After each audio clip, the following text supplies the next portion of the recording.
He's like, your dog's running around ruining my hunt. He's like, oh, sorry about that. He's like, you know how frustrating this is?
So I just got to dance.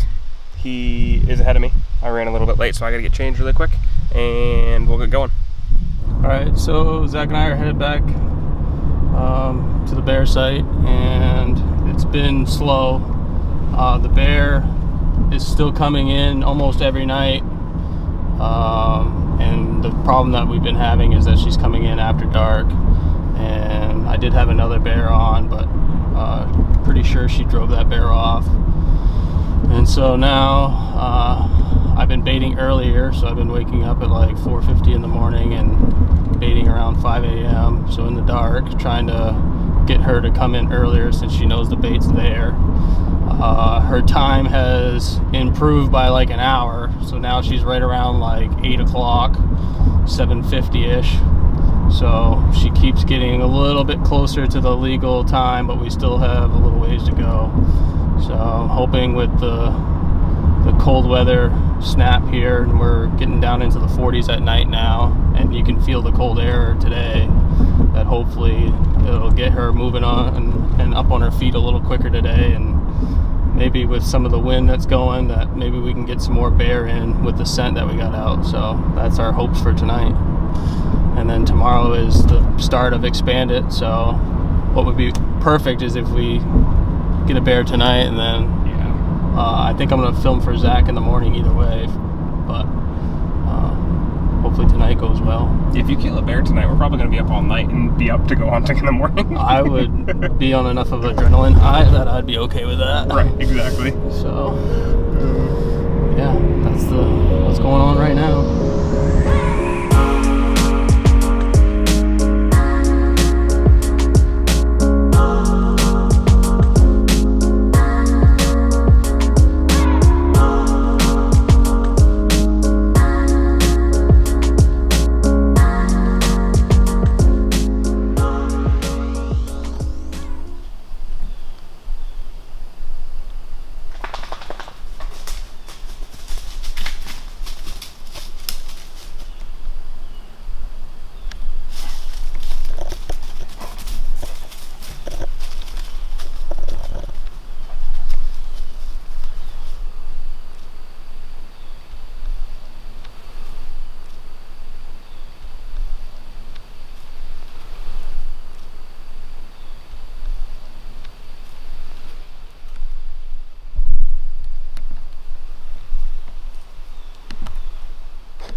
So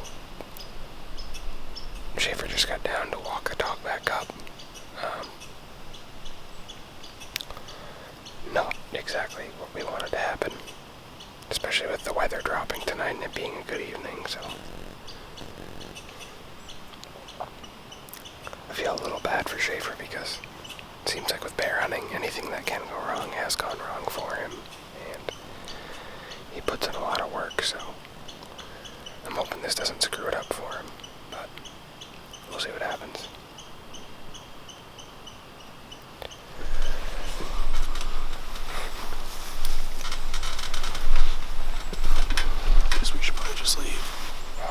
We should probably just leave. Do you really think we should? I don't know. Freaking dogs running around. Did they go back or no? Yeah. It's like, dude. Did you talk to him? I was like, your dog's running around ruining my hunt. He's like, oh, sorry about that. He's like, you down on that property? I'm like, yeah. We park there every day. I'm like, dude, I've been working this for over a month. It's like, you know how frustrating this is? Did he say anything? No. Jeez. Come on. That's crazy. So frustrating. All this time for nothing.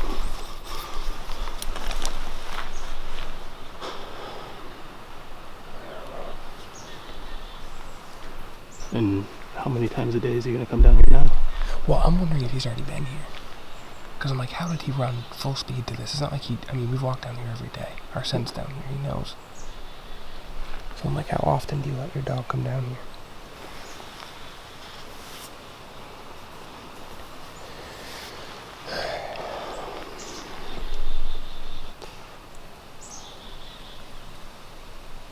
Just thinking about all the time I put into this, and it's just ruined.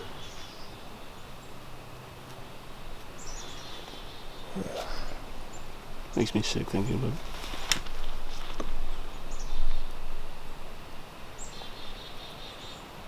I mean, with that dog being around, I can't imagine that it'll make her stop coming completely, but that could be part of the reason why she hasn't been coming in at daylight for sure. Right.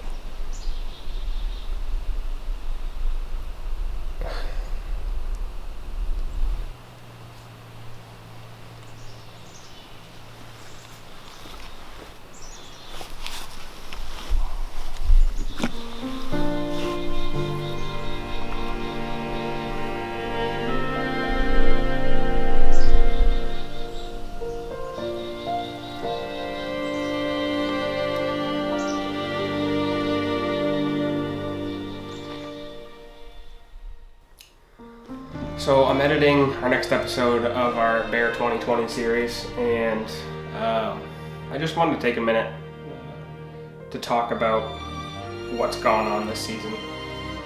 I would have had Dan do it, but it's hard for us to connect sometimes other than hunting with our work schedules and things, so he doesn't know that I'm doing this for him, but I really feel like it's fair to him if I explain what's been going on. He puts in more time and dedication into this than I think anyone that I've ever seen, and he's done it for the last 3 years, and he's had just about everything go wrong that could go wrong. And this season in particular has been hard to watch him go through what he's gone through.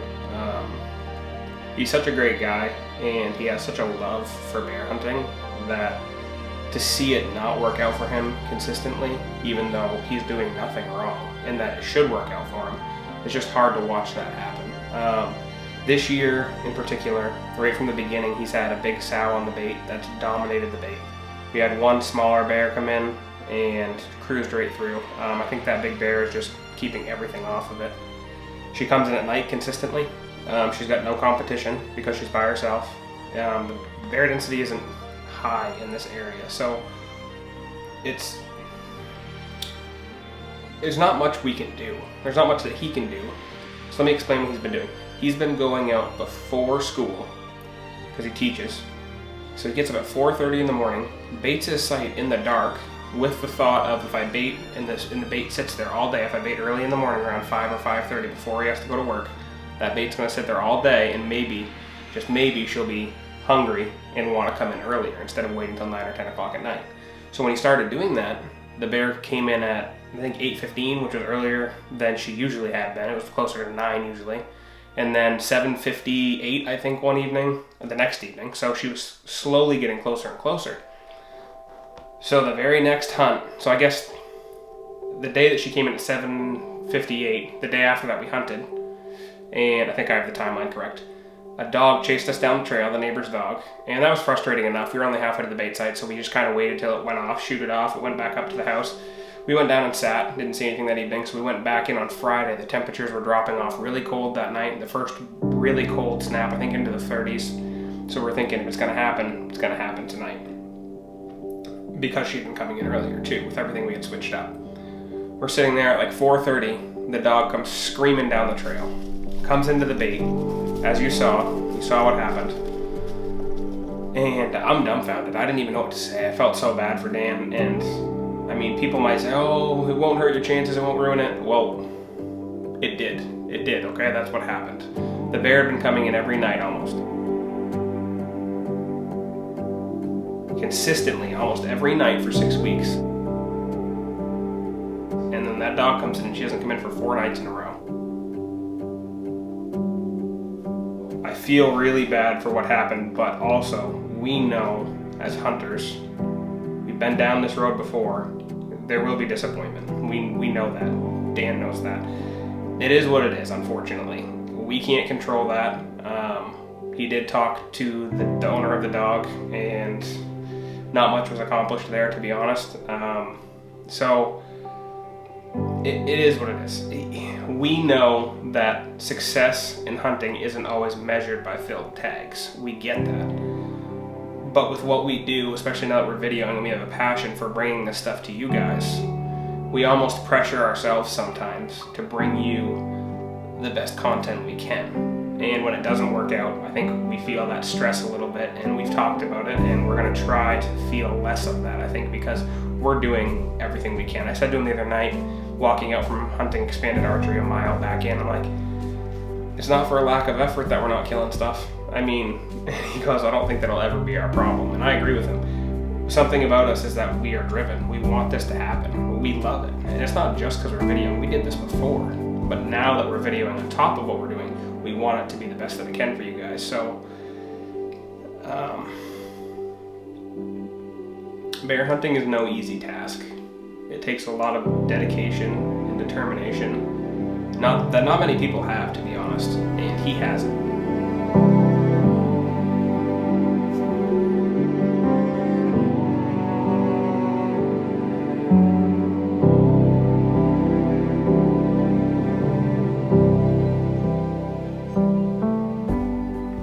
We're thankful that we get to pursue these animals and do what we love, because we truly love this.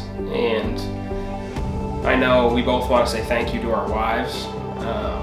The amount of support that they give us through this time of the year, especially when it's intensely busy for us. I mean, we're gone some days 3 a.m. to 9 p.m. I mean, and work in between sometimes. And it's just non-stop for us.